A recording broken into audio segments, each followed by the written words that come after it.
I think a lot of people have this idea of what it's like to work with the brethren, that we just sit around all day and read the scriptures and have these really pleasant, warm, heartfelt discussions, and we do. We do all of that. But I think it's good for people to remember where these men came from. They are all very successful in their careers and in their businesses. And they're very driven.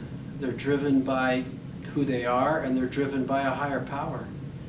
And so while it's a delight to be with them and to be taught by them and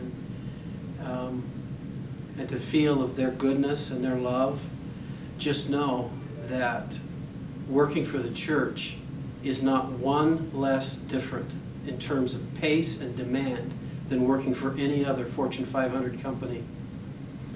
It's pretty intense. But it's an environment I personally like. I kind of thrive in that arena. But I've also grown to really value and appreciate the revelatory process that's used in what we do. The things we put together for missionaries, the training that we develop, that is a significant difference between what we do perhaps in corporate America. And for us, the bottom line is change. It is learning. It isn't money. Money does not drive what we do. Therefore, if it doesn't help the missionary be better, then it was of no value. And in some cases in corporate America, and I don't mean to be, I have great respect for things that are done in corporate America or corporate world. But oftentimes what can matter a lot there is whether you make the money or not.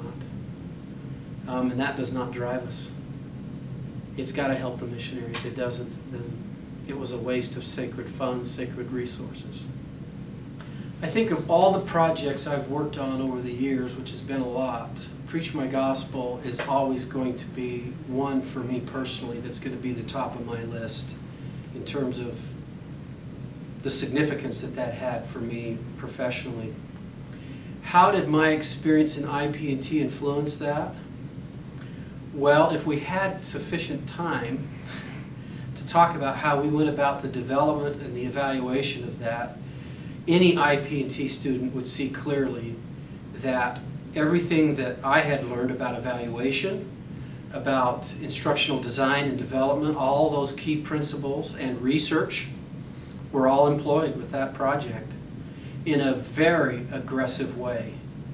We had an evaluation schedule on that was, I think most companies would have died to be able to do what we did, but typically don't have the bandwidth or the resources to deploy groups of people to different parts of the world, to test something in its real life environment for 2 weeks, come back, take that feedback, revise the materials, and go back again and repeat that cycle until it absolutely worked, until there were no questions from the missionaries in terms of what it was they were supposed to do. So absolutely, there was application there.